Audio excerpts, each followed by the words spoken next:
Bom dia, pessoal. O assunto dessa semana é relação de Euler para poliedros. Um pouco diferente do que a gente costuma ver em geometria espacial, que são aspectos métricos, né? A gente mede distâncias, áreas, volumes de sólidos no espaço, né? Aqui a gente vai fazer uma abordagem um pouco mais qualitativa dessas figuras chamadas poliedros. Primeiramente, o que é um poliedro, né? De uma forma ingênua, você pode pensar que um poliedro é a versão tridimensional de um polígono. São figuras espaciais formadas exclusivamente por polígonos, então não tem partes arredondadas, enfim. Existe uma definição bem precisa que você pode ler no livro-texto, mas eu não vou utilizar essa definição bem precisa, tá? Não diretamente. E essas figuras elas têm alguns elementos que os identificam. Todas as figuras que a gente viu até agora, prismas, pirâmides e troncos de pirâmides, são exemplos de poliedros, tá, pessoal?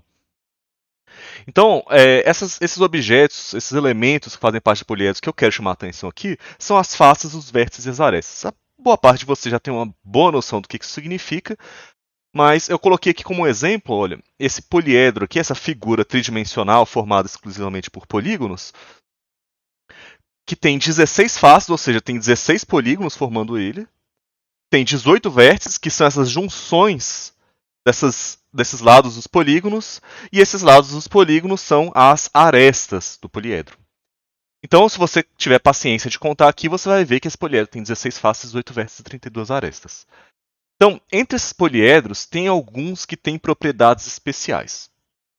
Esses são os que eu vou chamar aqui de poliedros eulerianos. Leia assim mesmo, eulerianos, porque vem do matemático chamado Euler, e é assim que pronuncia o nome dele. Então, esses poliedros eulerianos são esses poliedros que não têm furos. O que eu quero dizer com isso? Tecnicamente, a gente diz que eles são homeomorfos à esfera. Por quê?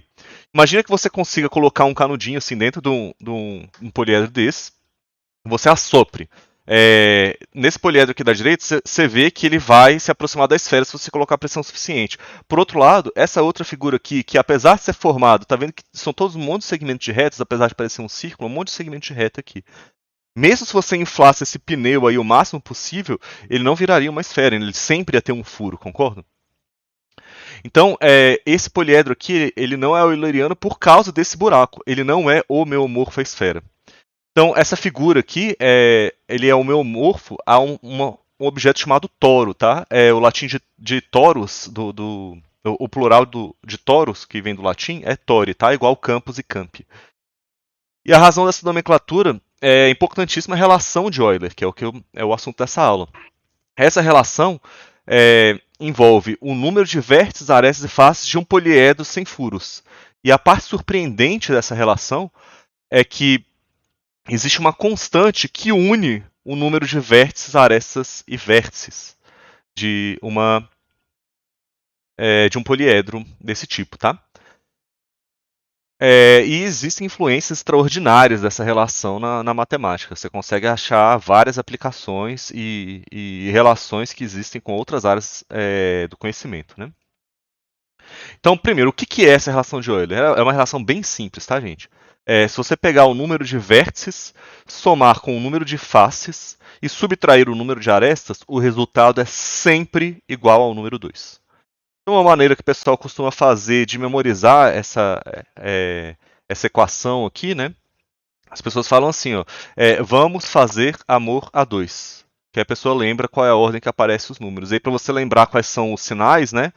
Você fala que é fazer de mais e amor de menos. E aí você sabe de cabeça como é que essa relação se escreve, né? Então, por exemplo, se eu pego esse tetraedro aqui, uma pirâmide de base triangular, né? Ela tem 4 faces, são 4 triângulos que formam a superfície lateral dela, né? Mais a base. São 6 arestas, 3 em cima mais 3 embaixo, né? Fechando o triângulo. E 4 vértices, de novo. 3 embaixo mais 1 em cima, né? Então, se você fizer essa conta aqui, ó, somar vértices, 4 mais faces, 4, 8, né? A diferença de vértices mais faces para arestas dá 2, né? Ó, 4 mais 4, 8. Menos 6, 2. Está aqui. Então, realmente, esse poliedro é euleriano. Por quê? Ele satisfaz a relação de Euler. É só isso que o euleriano significa. Significa que essa equação é verdadeira para ele. Todos os poliedros que são homeomorfos à esfera, ou seja, eles podem ser deformados até virar uma esfera sem quebrar eles estruturalmente, né? são chamados de poliedros eulerianos. Beleza? E algumas consequências desse teorema são esquisitíssimas, assim. É, uma delas é que você não consegue construir um poliedro com 5 faces triangulares. É impossível. Você pode tentar o máximo que você quiser na sua casa, você não vai conseguir. E você consegue mostrar isso de uma maneira razoavelmente rápida, usando só essa relação de Euler, tá? Tentem fazer. Outra consequência desse teorema é o chamado teorema da bola cabeluda. Tá bem fora do nosso escopo, tá, esse teorema, mas de qualquer forma, se você imaginasse uma bola assim que tivesse vários fios de cabelo em cima, pode imaginar a Terra, por exemplo. E em vez dos fios de cabelo, você imagina que esse fio de cabelo indica a direção do vento, né? Você não consegue fazer o vento ser exatamente tangente à Terra em todos os pontos. Uma das consequências desse teorema da bola cabeluda, em decorrência da relação de Euler, é que sempre vão existir vórtices se você tentar fazer todos esses vetores ficarem tangentes, ou pontos onde não tem nenhum vento. Então a consequência é que sempre em algum lugar da Terra, exatamente nesse momento que eu estou gravando ou que você está vendo o vídeo, existe algum tornado na Terra ou algum ponto em que tem absolutamente nenhum vento. Então é mais ou menos essa a ideia do teorema da bola cabeluda. Uma outra consequência, além de você não conseguir construir um poliedro com 5 faces triangulares e o teorema da bola cabeluda, é um chamado teorema de Borsuk-Ulam. Esse teorema, ele é ainda mais fora do nosso escopo, assim, para você demonstrar esse teorema, exige bastante trabalho, bastante antecedentes em matemática, né? Mas essencialmente você consegue provar que pontos antípodas, ou seja, pontos que estão separados por um diâmetro, né? Uma linha reta entre eles passa pelo centro da Terra, por exemplo, eles vão ter um par de pontos antípodas sempre vão ter temperaturas exatamente iguais, ou pressão atmosféricas exatamente iguais. Isso assim, eu não estou dizendo aproximadamente iguais, não, estou falando exatamente iguais. Isso acontece porque tanto a pressão atmosférica quanto a temperatura variam continuamente ao longo da esfera, tá? Elas não podem variar loucamente, né? Mesmo que tenha uma alteração grande, essa alteração é contínua. Não tem um ponto do espaço em que a temperatura ambiente é 50 graus e outro ponto do espaço em que a temperatura é 30 e eles estão um do ladinho do outro, assim. Isso não pode acontecer. E existem ainda outras aplicações, por exemplo, quando você procura montar circuitos integrados, como a placa do seu computador ou do seu celular, tem um circuito integrado, a placa-mãe dele, né? A maneira como se desenham os circuitos tem um pouco a ver, tem um reflexo da relação de Euler ali, porque esses circuitos, os caminhos que os circuitos fazem na placa-mãe, não podem ter interseções. Então, os caminhos por onde passa a corrente elétrica ali, eles não podem se cruzar, porque senão haveria um curto-circuito lá dentro. Né? E esse tipo de configuração em que esses caminhos não se cruzam é chamado de grafo planar, né? E a cada poliedro euleriano é associado um grafo planar. Então existe uma relação entre como você consegue ligar dois pontos em um circuito, em que quantidade de arestas ou de ligações no circuito podem existir, enfim. Existe uma série de implicações que a gente não vai estudar aqui, mas é interessante você saber que existe esse tipo de relação. Mas voltando especificamente ao que vai ser cobrado de vocês, não só por mim, mas por outras provas de acesso, enfim, a vida. Falando de poliedros eulerianos, a gente consegue destacar dentro deles uma classe especial de sólidos, chamados sólidos de Platão. Esses sólidos de Platão eles têm que satisfazer 3 condições. Essa classe especial, né? Todas as faces desse poliedro têm que ter exatamente o mesmo número de lados. Então, por exemplo, você não pode ter uma pirâmide de base quadrangular sendo um sólido de Platão. Porque a base dela é um quadrado, um retângulo, né? E as faces são triângulos, então são naturezas de lados diferentes, né? Então todas as faces teriam que ter o mesmo número de lados para ser um sólido de Platão. Então, esse que eu acabei de falar está fora, né? Além disso, em todos os vértices você encontra o mesmo número de arestas. Então, quando você escolhe um vértice no poliedro, você vai ter que olhar para ele e falar quantas arestas chegam nesse vértice. Todos os vértices que você identificar tem que ter exatamente o mesmo número de arestas. Então, se em um dos vértices chega a 3 arestas, em todos os outros vão ter que chegar a 3 também. Ou 4 arestas, ou 5 arestas, enfim. Quer que seja, mas tem que ser o mesmo número em todos os vértices do mesmo poliedro. E, para finalizar, esses poliedros têm que satisfazer a relação de Euler. E aí a gente consegue fazer a conta e mostrar que só existem 5 possibilidades para sólidos de Platão. Que são esses aqui, ó. O tetraedro, essa pirâmide de base triangular. O hexaedro, que vocês conhecem como cubo, tá? Mas o cubo é um poliedro de Platão, tá? O paralelepípedo reto retângulo também é um poliedro de Platão, ele satisfaz isso aí, apesar de não ter os lados iguais, né? Você tem o octaedro, o dodecaedro, que são 12 faces, né? E o icosaedro, que tem 20 faces triangulares.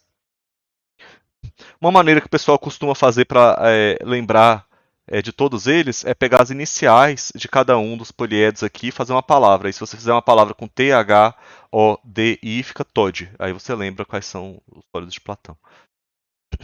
Então, com o primeiro exercício, tente verificar que a relação de Euler funciona em cada um. Aqui no tetraedro a gente já verificou, né? Ali em cima você tem 4 vértices, 4 faces, 6 arestas, você faz a conta e realmente dá 2. Checa no hexaedro, né, no octaedro, no dodecaedro e no icosaedro, vê se isso não é verdade. Aí você vai ter que contar, fazer uma rápida contagem aí. E aí ainda tem mais um detalhe muito curioso sobre a relação de Euler. Esse número 2 que aparece na equação. Esse número 2 ele tem um significado especial. A gente fala que esse número 2, nesse caso que a gente está estudando, nos poliedros eulerianos, é chamado de característica de Euler.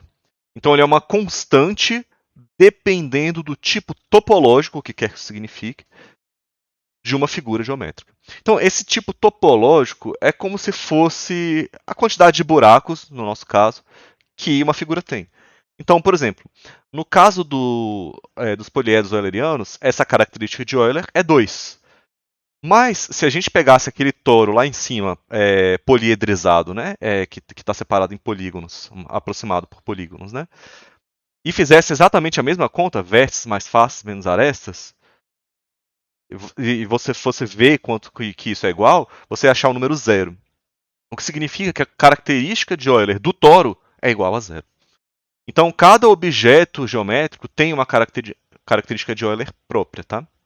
Existem generalizações das características de Euler para a dimensão 1, para a dimensão 1, para a dimensão 2, né, são as figuras planas, e para dimensões maiores aí que a gente não estuda no ensino médio, né?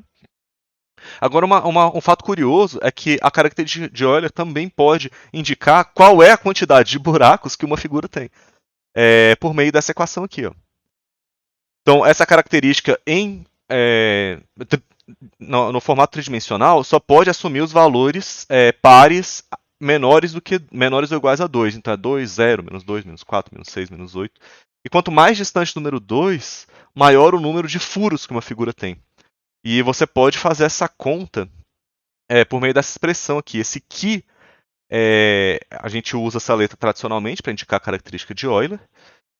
E esse H aqui é o número de buracos de uma figura. H de holes, né, do inglês holes. É chamado também de gênero da figura.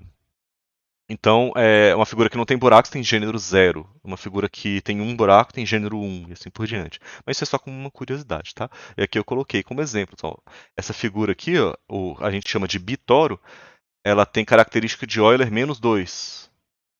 E tem gênero 2.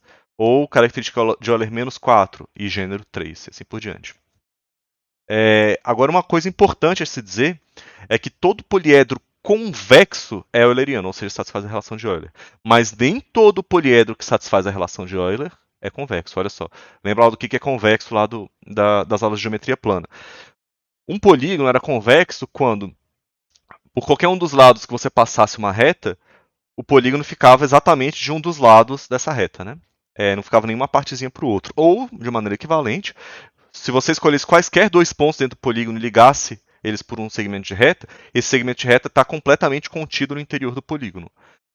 É muito parecido para poliedro. Se você escolher quaisquer dois pontos dentro de um poliedro convexo, você sabe que o segmento de reta que liga os dois está completamente contido no poliedro. O que não acontece nessa figura aqui que eu desenhei, parece uma chaminé, né?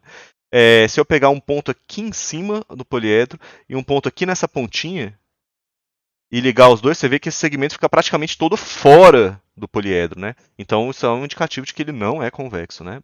Basta que um desses segmentos fure a regra para o poliedro inteiro deixar de ser convexo. Por outro lado, esse poliedro não tem furo, né? Se ele não tem furo, ele é euleriano. Então toma um pouco de cuidado com isso, tá? Às vezes, você vai ver em exercício que o enunciado fala, olha, um poliedro convexo. Beleza, vale a relação de Euler. Mas não é a mesma coisa. Ser convexo não é a mesma coisa que ser euleriano, tá? Então, vamos fazer alguns exercícios aqui. Como é que a gente usa essa informação? Parece tão pequena a informação, apesar de eu ter falado tanto aqui. Em geral, como que esse tipo de informação é cobrada? Então, eu extraí um exercício do livro de vocês e deixei aqui a resolução toda explicadinha sobre o que é esperado de vocês. Então, eu deixei a solução escrita por extenso. Eu quero que vocês deem uma estudada na resolução, que termina aqui, nesse quadro azul, e tentem fazer os exercícios que eu recomendo no fim desse PDF. Além disso, tem mais um pontinho de teoria que eu queria falar para vocês. É só uma definição, tá? Que você vai ver nos exercícios, uma coisa chamada ângulo poliedro. Quando a gente discute a respeito de poliedro, a gente frequentemente se refere a um objeto chamado ângulo poliédrico, né? E essa nada mais é, pelo menos por hora, como uma forma de dizer qual número de arestas cada vértice recebe. E aí, em vez de ângulo poliédrico, a gente chama de ângulo triédrico, se receber 3 arestas, ou ângulo tetraédrico, se receber 4 arestas, ou pentaédrico, se receber 5, ou hexaédrico, se receber 6, e assim por diante. Então, eu coloquei aqui uma pequena ilustração mostrando o que são ângulos triédricos. Então, quando eu pego aqui, eu peguei como exemplo os poliedros de Platão, aí se você olhar qualquer um dos vértices aqui desse tetraedro, você vai ver que esses ângulos são triédricos, porque em cada um desses vértices chega exatamente 3 arestas, assim como no dodecaedro e no hexaedro. Por outro lado, no octaedro você vai ver que todos esses vértices são ângulos tetraédricos, né? Formam ângulos tetraédricos, porque em cada um desses vértices chegam exatamente 4 arestas. E no icosaedro, é o diferentão aí dos sólidos de Platão, em cada um dos vértices chegam 5 arestas. Significa que cada um dos vértices é vértice de um ângulo penta de 5 édrico, né? Então, quando você vê essa expressão lá, você já sabe, então ele está falando que nesses vértices aí chegam 5 arestas, ou 4 arestas, ou 3 arestas, ou hexaedro, ou heptaedro, enfim, assim por diante. E finalmente eu vou passar um aviso para vocês, e eu quero que vocês prestem muita atenção nisso. Essa relação de Euler que a gente faz referência aqui, ela trata de poliedro, pelo menos no ensino médio. Se você colocar no Google relação de Euler, eu tenho quase certeza que a primeira página vai ter essa equação aqui. E elevado a πi mais 1 igual a zero. Você não sabe nem o que é nem o que é I por enquanto. Eu não estou cobrando isso, não tem nada a ver com o que a gente está estudando. Não é de poliedro, não é nem assunto do ensino médio. Ela também é chamada de equação de Euler, ou identidade de Euler, ou relação de Euler, e todos esses nomes também estão certos, tá? Mas o aviso está dado. Se eu encontrar essa equação em um mapa mental, eu sei que a pessoa não viu nada do conteúdo da aula. Aí eu vou dar 0 no mapa mental. Beleza? Essa identidade de Euler, como está escrita aqui, quaisquer que envolver uma exponencial aqui, com π, com i, não tem nada a ver com o nosso conteúdo. Então deixa de fora, tá? E finalmente, a parte boa são os exercícios que eu proponho para vocês fazerem. Então, para vocês fazerem em casa, é exercício na página 127, de 181 a 185 e de 188 a 195. Então é isso, pessoal. Espero que tenham gostado e até mais.